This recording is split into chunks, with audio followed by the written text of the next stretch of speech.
नमस्कार दोस्तों, आज की तारीख है 27 अगस्त 2024 और हम आपके लिए लाए हैं हिमाचल प्रदेश के ताज़ा समाचार। लेकिन पहले एक सवाल, आप हिमाचल के किस खूबसूरत कोने से ये खबरें सुन रहे हैं? नीचे कमेंट करके जरूर बताएं। अब थोड़ी सी गंभीरता के साथ अगर आप हिमाचल के विकास, पर्यटन और सामाजिक क्षेत्र की हर छोटी बड़ी खबर से अपडेट रहना चाहते हैं तो हमारे चैनल को सब्सक्राइब करें। जी हाँ, फटाफट सब्सक्राइब का बटन दबाएं और हमारे साथ जुड़े। और हाँ, अपडेट्स के लिए हमें फॉलो करना मत भूलिए। खबरें ताज़ा हो या मजेदार, हम हैं आपके साथ हर कदम। मणिमहेश यात्रा, छोटे शाही स्नान पर आस्था का महासैलाब। उत्तर भारत की प्रसिद्ध मणिमहेश यात्रा का जन्माष्टमी पर्व के छोटे शाही स्नान के साथ सोमवार को आगाज हो गया है। 10 घंटे और 40 मिनट के शुभ मुहूर्त में अनुमानित 40 से 50 हजार यात्रियों ने हल्की बारिश और धुंध के बीच आस्था की डुबकी लगाई है, जबकि रविवार और सोमवार को मिलाकर 1 लाख के करीब श्रद्धालुओं द्वारा डल झील में पवित्र स्नान करने का अनुमान लगाया जा रहा है। बहरहाल सोमवार को सुबह से दोपहर तक श्रद्धालुओं का डल झील की ओर जाना लगा रहा। लिहाजा आस्था के इस समागम में इस वर्ष जन्माष्टमी पर्व पर उमड़ी भीड़ रिकॉर्ड तोड़ मानी जा रही है। हालांकि अभी तक प्रशासन की ओर से श्रद्धालुओं की संख्या का आधिकारिक तौर पर आंकड़ा आना बाकी है। सोमवार तड़के मणिमहेश डल झील में 3:40 पर जन्माष्टमी का छोटा शाही स्नान आरंभ हुआ। इस दौरान पड़ोसी राज्य जम्मू कश्मीर से आए यात्रियों की टोलियों ने अपनी अपनी छड़िपों को डल झील में स्नान करवाया और खुद भी आस्था की डुबकी लगाई। वहीं देश के अन्य राज्यों और हिमाचल प्रदेश के विभिन्न स्थानों से डल झील पहुंचे श्रद्धालुओं ने भी पवित्र स्नान कर यहां पर पूजा अर्चना की। अहम है कि पिछले वर्षों की तुलना में इस वर्ष पड़ोसी राज्य जम्मू कश्मीर के भद्रवाह, डोडा समेत अन्य हिस्सों से जन्माष्टमी के छोटे शाही स्नान में आने वाले यात्रियों का आंकड़ा चौंकाने वाला रहा है। अमूमन हर वर्ष मणिमहेश यात्रा के दौरान राधाष्टमी पर डल झील में होने वाले बड़े शाही न्हौण में J&K के यात्रियों की संख्या अधिक रही है, लेकिन इस वर्ष पड़ोसी राज्य के श्रद्धालुओं का छोटे न्हौण में डल झील पहुंचने का रिकॉर्ड आंकड़ा रहा है। उधर मणिमहेश न्यास के अध्यक्ष एवं कार्यवाहक ADM भरमौर कुलवीर सिंह राणा का कहना है कि अनुमान के तौर पर 2 दिनों में डल झील पर 1 लाख के करीब श्रद्धालुओं ने पवित्र स्नान किया है। उन्होंने कहा कि आगामी दिनों में श्रद्धालुओं का सही आंकड़ा सामने आ पाएगा। मॉनसून सेशन, विधानसभा में उठेगा बिजली सब्सिडी का मुद्दा। हिमाचल प्रदेश में सरकार बिजली उपभोक्ताओं को कितनी सब्सिडी दे रही है और भविष्य के लिए सरकार ने क्या फैसला लिया है, इस पर विधानसभा में हंगामा होगा। विपक्ष के कई विधायकों की तरफ से सरकार से बिजली सब्सिडी को लेकर सवाल पूछे गए हैं, जिन पर बिजली बोर्ड ने अपने जवाब भी सरकार को भेज दिए हैं। अब सदन में मुख्यमंत्री सुखविंदर सिंह सुक्खू बिजली से जुड़े मामलों पर जवाब देंगे, क्योंकि यह महकमा उन्हीं के पास है। विधायकों की ओर से इस मामले में स्थिति स्पष्ट करने के लिए सरकार पर दबाव बनाया जाएगा। अन्य मुद्दों के अलावा बिजली पर दी जा रही सब्सिडी का मामला इस सत्र के दौरान छाएगा। पूर्व में सरकार ने यह निर्णय लिया है कि कुछ श्रेणियों की बिजली सब्सिडी को बंद किया जाएगा। वहीं एक व्यक्ति को 1 मीटर पर ही 125 यूनिट तक बिजली मुफ्त दी जाएगी, जबकि शेष मीटरों पर यह सब्सिडी नहीं मिलेगी। यहाँ सवाल यह खड़ा हो गया है कि पूर्व सरकार ने 125 यूनिट तक बिजली फ्री दी थी, वहीं उपभोक्ताओं को 1 रुपए सब्सिडी सालों से दी जा रही है। अब 125 यूनिट तक फ्री बिजली का लाभ उनसे लिया जा रहा है, तो वहीं सब्सिडी पर भी कैंची चलाई जा रही है। ऐसे में अब विधानसभा का सत्र शुरू हो रहा है और सत्र में यह मुद्दा जरूर गरमाने जा रहा है, जिसके सवाल बिजली बोर्ड के पास पहुँचे हैं। बताया जा रहा है कि बोर्ड को नुकसान नहीं है, परंतु सरकार को नुकसान है, जो 800 करोड़ रुपए से ज्यादा की सब्सिडी बोर्ड को प्रदान करती है। 125 यूनिट की जगह 300 यूनिट फ्री देने का था वादा। विपक्ष के विधायक इस मामले को सदन में उठाएंगे और उस पर सरकार की ओर से क्या जवाब आता है, उसमें स्थिति साफ होगी। यहाँ विपक्ष सरकार को इस मुद्दे पर घेरने में कोई कसर नहीं छोड़ेगा, क्योंकि कांग्रेस ने सत्ता में आने से पहले 300 यूनिट तक फ्री बिजली देने का वादा किया था, जो अब 125 यूनिट भी कुछ लोगों तक ही सीमित कर रही है। सरकार के खिलाफ विपक्ष के पास यह बड़ा मुद्दा है, जिस पर वह किस कदर सरकार को घेर पाएगा, यह जल्द सामने आ जाएगा। साइबर क्राइम, साइबर ठगों ने निशाने पर हिमाचल प्रदेश। हिमाचल प्रदेश में 7 माह में साइबर ठगों ने हिमाचल प्रदेश के लोगों से 44 करोड़ ठग लिए हैं। प्रदेश में हर दूसरे दिन लोग साइबर ठगी का शिकार हो रहे हैं। प्रदेश में पिछले 4 साल की तुलना में 4 गुना साइबर क्राइम के मामले बढ़े हैं। स्टेट CIT के साइबर सेल के विश्लेषण में हिमाचल में बढ़ रहे साइबर क्राइम के आंकड़ों का खुलासा हुआ है। लोगों को साइबर ठगी से बचाने के लिए एक और जहां साइबर पुलिस समय समय पर एडवाइजरी जारी करके जागरूक कर रही है। साइबर पुलिस की विश्लेषण में खुलासा हुआ है कि हर दूसरे दिन साइबर ठग लोगों को साइबर ठगी का शिकार बना रहे हैं। इस साल में अब तक साइबर क्राइम की 5000 से अधिक शिकायतें दर्ज की गई हैं, जबकि साइबर ठगी और IT एक्ट के 110 मामले दर्ज किए हैं। शातिरों ने प्रदेश की जनता से जुलाई माह तक 44 करोड़ रुपए की राशि ठगी है। प्रदेश के साइबर थानों में जुलाई माह तक इसमें साइबर थाना शिमला में 16.5 करोड़, साइबर थाना मंडी में 17.5 और धर्मशाला साइबर थाना 10 करोड़ की ठगी के मामले दर्ज किए हैं। गौर हो कि वर्ष 2019, 2020, 2021 में साइबर क्राइम की शिकायतों को रोजना का आंकड़ा 11 था, वहीं 2023 में बढ़क रोजना 23 शिकायतों तक पहुंचा और अब 2024 में बढ़क रोजाना 260 शिकायतों तक पहुंच गया है। इसके अलावा अगर साइबर क्राइम की IT एक्ट की बात करें तो एक सप्ताह में 375 शिकायतें साइबर पुलिस के पास आ रही है। साइबर ठगी के मामलों को लेकर पुलिस ने एडवाइजरी जारी कर लोगों से सावधान रहने की अपील की है। फोन हैक कर खाते से पैसे उड़ा रहे शातिर। DIG cyber crime Mohit Chawla का कहना है कि जो लोग इन ठगों की बातों में आकर अपनी बैंक डिटेल या कोई अन्य महत्वपूर्ण जानकारी इनको शेयर कर देता है, तो साइबर ठग उसकी सहायता से उस व्यक्ति के बैंक अकाउंट में से पैसा निकाल लेते हैं। इसके अलावा जो व्यक्ति इन ठगों के कहने पर कोई ऐप अपने फोन में डाउनलोड कर लेता है, तो फिर ये ठग फोन हैक करके बैंक अकाउंट से पैसे उड़ा लेते हैं। PG की तीसरी मंजिल से गिरे छात्र की मौत पर हंगामा। शहर के एक PG की तीसरी मंजिल से गिरने से रविवार रात को एक छात्र की मौत हो गई, जिसके बाद परिजनों का गुस्सा फूट पड़ा और उन्होंने हंगामा करते हुए PG प्रबंधन पर कई गंभीर आरोप लगाए।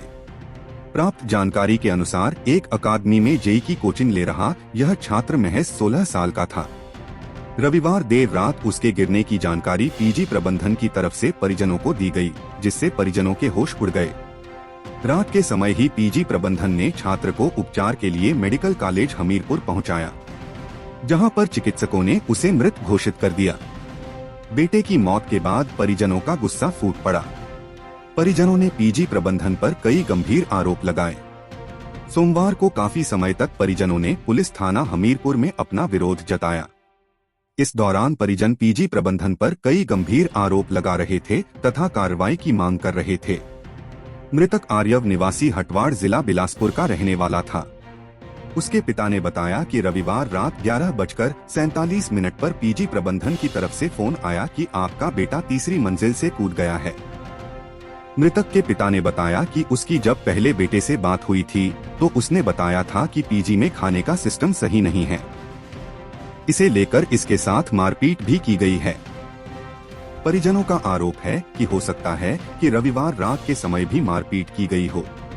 परिजनों का यह भी कहना था कि उनका बेटा तीसरी मंजिल से गिरा, लेकिन उसके शरीर से खून का एक कतरा तक नहीं बहा था। शरीर की हड्डियां कई जगहों से फ्रैक्चर थीं। परिजन PG प्रबंधन के खिलाफ कार्रवाई की मांग पर अड़े रहे। कई घंटों तक परिजनों का विरोध पुलिस थाना हमीरपुर में जारी रहा। परिजन शव को ले जाने से पहले PG प्रबंधन के खिलाफ कार्रवाई की मांग कर रहे थे। पुलिस उच्च अधिकारियों के हस्तक्षेप के बाद परिजनों को समझाया गया तथा उचित कानूनी कार्यवाही किए जाने का आश्वासन दिया गया। उच्चाधिकारियों से मिले आश्वासन के बाद पोस्टमार्टम के उपरांत परिजन शव को लेकर घर लौटे। मृतक अपने माता पिता का एक ही बेटा था, उसकी एक बहन बताई जा रही है। बेटे की मृत्यु हो जाने से परिजनों पर दुखों का पहाड़ टूट पड़ा है। परिजन बेटे को बेहतर कोचिंग देकर काबिल इंसान बनाना चाहते थे। इसी के चलते हमीरपुर के नामी कोचिंग संस्थान में इसकी एडमिशन करवाई गई थी। उधर अतिरिक्त पुलिस अधीक्षक हमीरपुर राजेश कुमार ने बताया कि PG के भवन से गिरकर एक युवक की मौत हुई है। परिजनों ने कई आरोप PG प्रबंधन पर लगाए हैं। मामले में पुलिस हर एक पहलू से जांच कर रही है। PG प्रबंधन से भी मामले में पूछताछ की जाएगी। पोस्टमार्टम के उपरांत शव परिजनों को सौंप दिया गया है तथा आगामी छानबीन की जा रही है। फोरेंसिक टीम ने मौके से जुटाए साक्ष्य। पीजी की तीसरी मंजिल से गिरने से हुई छात्र की मौत के मामले में फोरेंसिक टीम ने साक्ष्य जुटाए हैं। परिजनों द्वारा पीजी प्रबंधन पर लगाए गए गंभीर आरोपों के बाद फोरेंसिक टीम को भी मामले की जांच को बुलाया गया था। रोबोटों ने जानवरों से सीखी घर लौटने की तकनीक। चरागाहों में चरने के बाद भी अपने आप घर लौटने वाले जानवरों की कला पर आईआईटी मंडी ने एक विशेष शोध किया है। इस शोध से निकले निष्कर्ष के जरिए आने वाले समय में स्वचालित वाहनों में नेविगेशन तकनीकों को और मजबूत व एडवांस बनाने में मदद मिलेगी। इसके साथ ही रेस्क्यू और सर्च ऑपरेशन जैसे अभियानों में भी यह शोध महत्वपूर्ण होगा। आईआईटी मंडी ने इस शोध में छोटे प्रोग्राम योग्य रोबोटों का उपयोग करते हुए नियंत्रित वातावरण में होमिंग व्यवहार की जटिलताओं का पता लगाया है। उल्लेखनीय है कि कई जानवरों के लिए प्रवास या चरागाह जैसी गतिविधियों के बाद घर लौटने की क्षमता महत्वपूर्ण होती है। उदाहरण के लिए होमिंग कबूतर अपनी असाधारण नेविगेशन कौशल के कारण लंबी दूरी तक संदेश पहुंचाने के लिए प्रसिद्ध हैं। इसी तरह समुद्री कछुए, सामन और मोनार्क तितलियां अपने जन्मस्थान पर लौटने के लिए लंबी यात्राएं करते हैं। प्रकृति में आम तौर पर देखा जाने वाला यह होमिंग व्यवहार लंबे समय से वैज्ञानिकों को आकर्षित करता रहा है। विभिन्न प्रजातियां होमिंग प्राप्त करने के लिए विभिन्न रणनीतियों का उपयोग करती हैं। कुछ पथ एकीकरण पर भरोसा करते हैं, यात्रा की गई दूरी और दिशा के आधार पर अपनी वापसी की गणना करते हैं, जबकि अन्य गंध, स्थल चिन्ह, तारों की स्थिति या पृथ्वी के चुंबकीय क्षेत्र जैसे पर्यावरणीय संकेतों पर निर्भर करते हैं। इन विविध विधियों के बावजूद होमिंग आमतौर पर एक अत्यंत कुशल प्रक्रिया होती है। हालांकि जानवरों के नेविगेशन पर शोर के प्रभाव का अध्ययन अभी जारी है। शोध दल ने जानवरों के व्यवहार की नकल करने के लिए डिजाइन किए गए छोटे रोबोटों का उपयोग करके इन पैटर्नों की जांच की। लगभग 7.5 सेंटीमीटर व्यास के ये रोबोट वस्तुओं और प्रकाश का पता लगाने के लिए सेंसर से लैस हैं, जिससे वे सबसे चमकीले प्रकाश स्रोत द्वारा चयनित घर का पता लगा सकते हैं। रोबोट स्वतंत्र रूप से नियंत्रित पहियों का उपयोग करके नेविगेट करते हैं और प्रकाश की तीव्रता के आधार पर अपने पथ को कुछ जानवरों के समान समायोजित करते हैं। शोधकर्ता ने पाया कि थोड़ा सा रैंडमनेस होने से होमिंग की अवधि पर कोई असर नहीं पड़ता है। कंप्यूटर सिमुलेशन ने भी इस बात की पुष्टि की है कि कभी कभार रीसेट करने से जहां रोबोट सीधे घर की ओर उन्मुख होते हैं, बल्कि अपने पथ को ठीक करने की क्षमता भी बढ़ाते हैं। आईआईटी मंडी के स्कूल ऑफ फिजिकल साइंसेज के सहायक प्रोफेसर डा हर्ष सोनी ने इस शोध के व्यापक प्रभावों पर प्रकाश डालते हुए बताया कि ये निष्कर्ष स्वचालित वाहनों के लिए बेहतर नेविगेशन सिस्टम के विकास और खोज एवं बचाव मिशनों में सुधार के लिए उपयोगी हो सकते हैं। इसके अलावा यह अध्ययन कोशिकीय गतिशीलता में मूल्यवान दृष्टिकोण प्रदान करता है, जहां समान प्रक्रियाएं हो सकती हैं। अध्ययन के निष्कर्षों को जर्नल PRX लाइफ में प्रकाशित किया गया है। अनुसंधान के सैद्धांतिक और संख्यात्मक पहलुओं का संचालन आईआईटी मंडी के डा हर्ष सोनी के साथ the institute of mathematical sciences Chennai के डा अर्नब पाल और अरूप विश्वास ने किया है। इसके साथ ही प्रायोगिक कार्य का नेतृत्व आईआईटी बॉम्बे के डा नितिन और सोमनाथ परमानिच ने किया है। विधानसभा में आज पहली बार बहस करेंगे पति पत्नी। विधानसभा के मानसून सत्र में मंगलवार को पहली बार नजर आएगी पति पत्नी की जोड़ी देखने का मिलेगी। मुख्यमंत्री सुखविंदर सिंह सुक्खू और उनकी धर्मपत्नी कमलेश ठाकुर विधानसभा सत्र में शामिल होंगे। प्रदेश के इतिहास में पहली बार पति पत्नी एक साथ विधानसभा में नजर आएंगे। मुख्यमंत्री सुक्खू की पत्नी कमलेश ठाकुर ने देहरा विधानसभा सीट से उपचुनाव जीता है। विधानसभा के मानसून सत्र में विधायक कमलेश ठाकुर अपने पति सुखविंदर सुक्खू के साथ सदन में बैठी नजर आएंगी।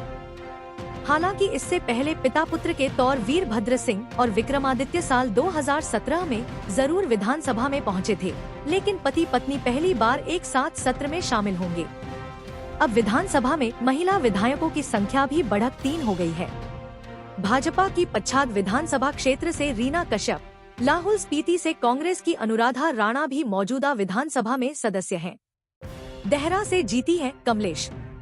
राजनीति से पहले अपना घर संभाल रही मुख्यमंत्री सुखविंदर सिंह सुक्खू की धर्मपत्नी कमलेश ठाकुर देहरा से विधायक बनी है। कमलेश ठाकुर ने उपचुनाव में 9,399 वोटों से जीत हासिल की है।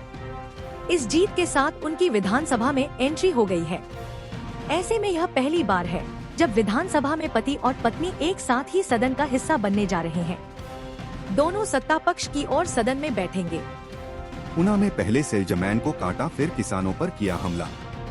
जिला में सोमवार सुबह सवेरे दो अलग अलग जगह पर दो बाइक सवार 6 नकाबपोश युवकों द्वारा तेजधार हथियार से एक युवक को लहूलुहान करने व 3 से लूटपाट करने का मामला सामने आया है।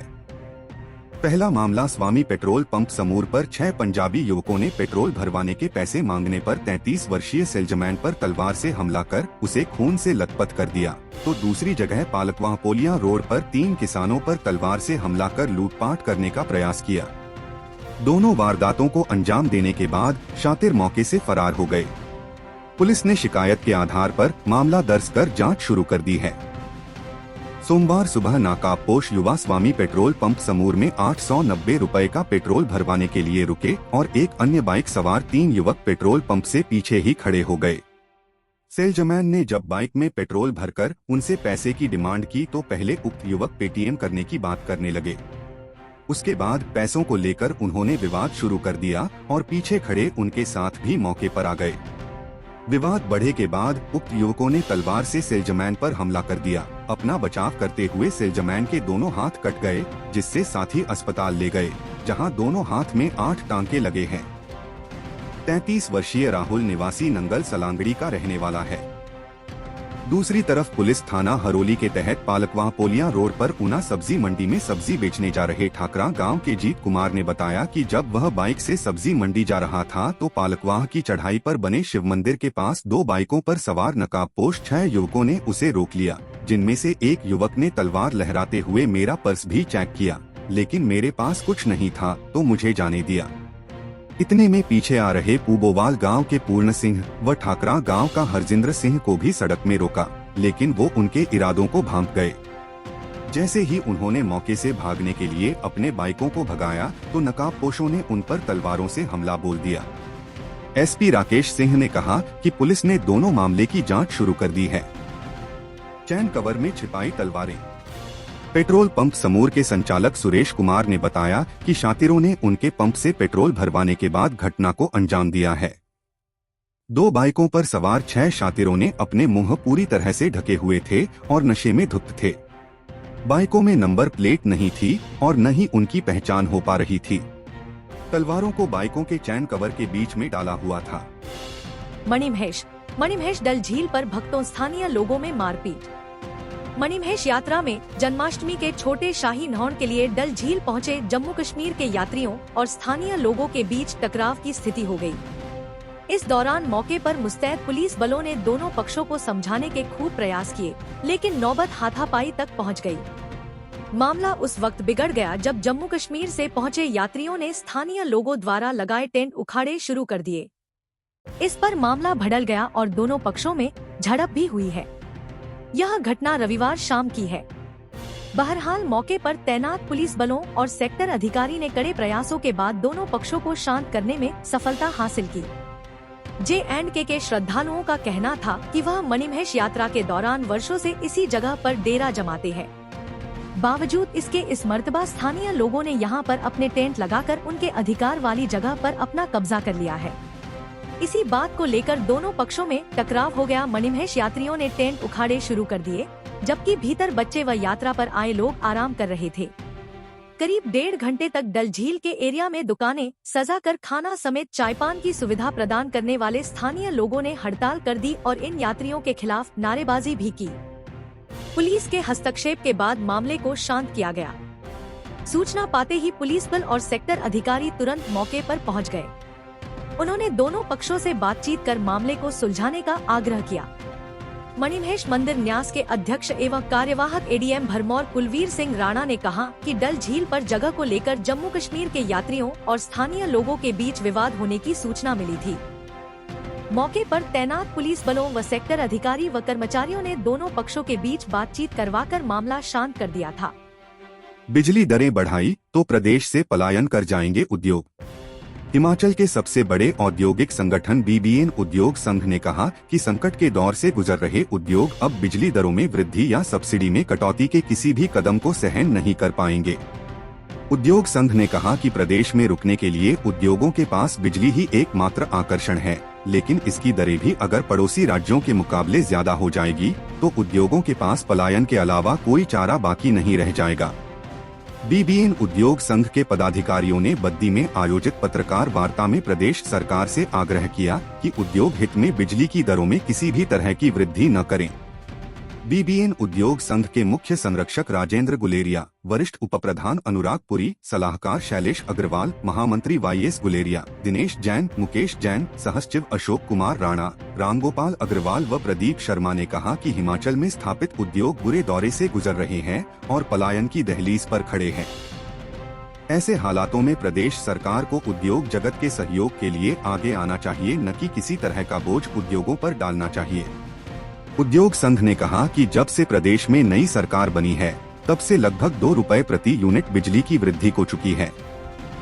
प्रदेश सरकार ने 1 अप्रैल 2024 को बिजली बोर्ड के कहने पर कारखानों की बिजली पर जो 1 रुपए प्रति यूनिट वृद्धि की थी उसको उस समय लागू नहीं किया गया और उद्यमियों के आवाज बुलंद करने के बाद बाकायदा राज्य सरकार ने सब्सिडी देने की घोषणा की थी ताकि निवेश प्रभावित न हो। एचडीएम विद्युत यूनिट दर पड़ोसी राज्यों से महंगी। बीबीएन उद्योग संघ के मुख्य संरक्षक राजेंद्र गुलेरिया ने कहा कि बीते वर्षों में उद्योगों की बिजली दरों में निरंतर वृद्धि हो रही है, जिससे प्रदेश में विद्युत यूनिट की दर पड़ोसी राज्यों के मुकाबले काफी अधिक हो गई है। सरकार व विद्युत बोर्ड ने 1 अप्रैल से दरों में 1 रुपए की बढ़ोतरी की थी, लेकिन बाद में इस वृद्धि को लागू न कर सब्सिडी दे दी थी। लेकिन हाल ही में राज्य सरकार ने होटलों और अन्य वाणिज्यिक प्रतिष्ठानों के लिए सब्सिडी वापस लेने का फैसला किया है, जबकि उद्योगों के लिए सब्सिडी के बारे में अंतिम निर्णय 2 सितंबर को मुख्यमंत्री और उद्योग मंत्री की प्रस्तावित बैठक में लिए जाने की चर्चा है। 2 साल में 50% तक बढ़ेगा। उद्योग संघ के विद्युत कमेटी के संयोजक शैलेश अग्रवाल ने कहा कि 2 साल में 50% दाम बिजली के बढ़ चुके हैं और अगर 2 सितंबर को मुख्यमंत्री की उद्योग मंत्री के साथ बैठक में उद्योगों को दी जा रही 1 रुपए सब्सिडी को समाप्त किया जाता है तो उत्पादन लागत काफी बढ़ जाएगी। उद्यमी पंजाब हरियाणा जाने को तैयार। बीबीएनआईए महासचिव यशवंत गुलेरिया ने कि वर्तमान में हमने जो आधिकारिक डाटा ESI से लिया है उसके अनुसार 7 लाख लोगों को रोजगार मिल रहा है। वर्तमान में राज्य सरकार की ओर से कोई भी रियायत पैकेज या आकर्षण और सब्सिडी नहीं है, तो यहां से पंजाब व हरियाणा के बरवाला में पलायन होना तय है। इंडस्ट्रियल सेक्टर सबसे बड़ा उपभोक्ता। बीबीएनआईए के उपाध्यक्ष दिनेश जैन ने कहा कि हम राज्य में उत्पादित हो रही बिजली का 60% प्रयोग करते हैं और हम बोर्ड के ग्राहक हैं और अगर उद्योग ही नहीं रहेंगे तो बिजली कौन खरीदेगा। बिजली बोर्ड को अपना स्वावलोकन करना चाहिए और अपनी कर्मचारी लागत को कम करना चाहिए।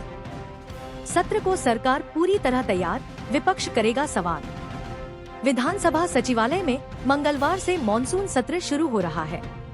विधानसभा सचिवालय में बीते बजट सत्र के दौरान राज्यसभा चुनाव में क्रॉस वोटिंग के बाद हुए घमासान के बाद इस बार विधानसभा की सुरक्षा व्यवस्था में बदलाव किया गया है।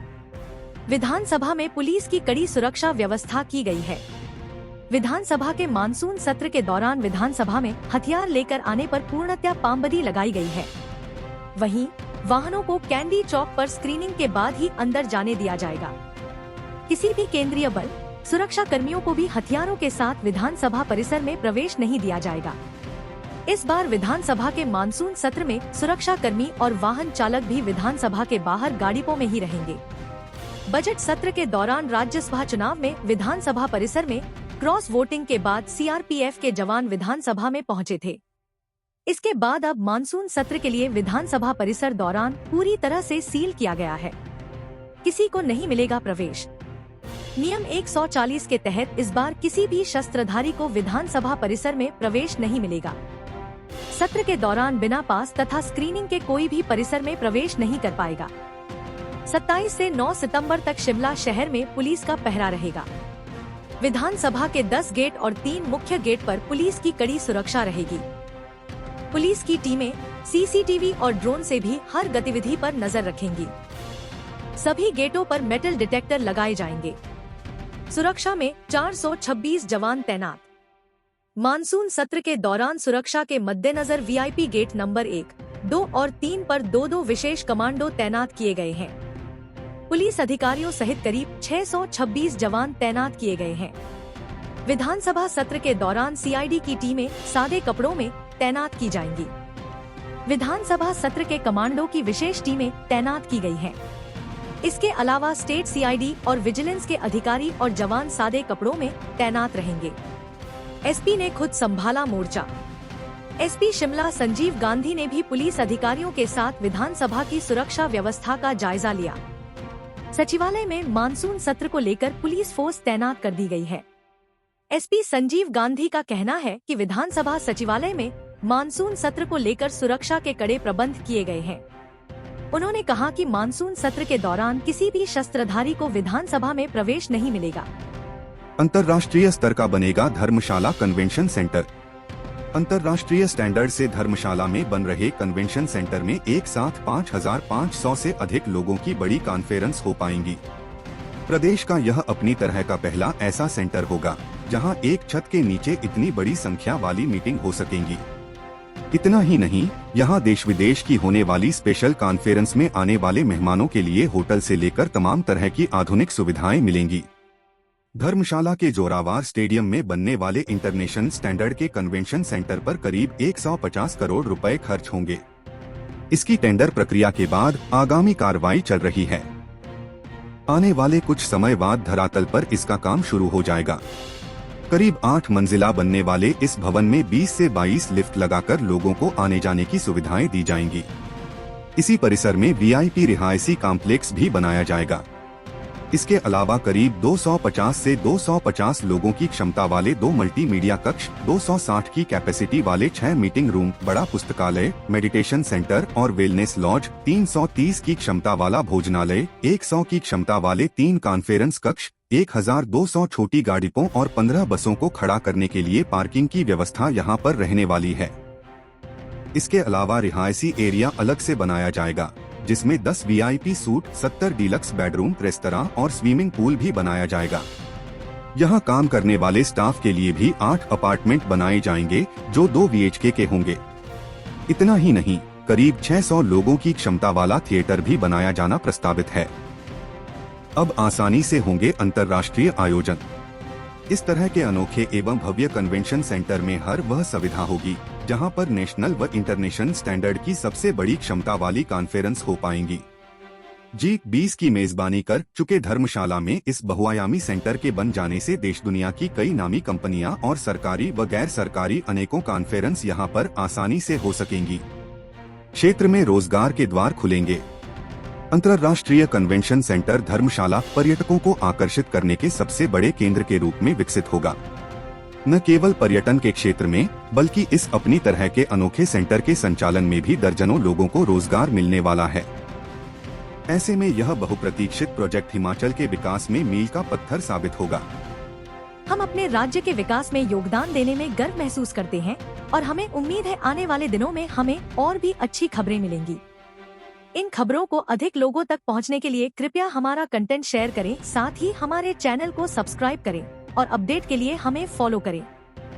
अपने विचारों को कमेंट में शेयर करना ना भूलें। आपका सहयोग हमें और भी बेहतर काम करने में मदद करेगा। धन्यवाद।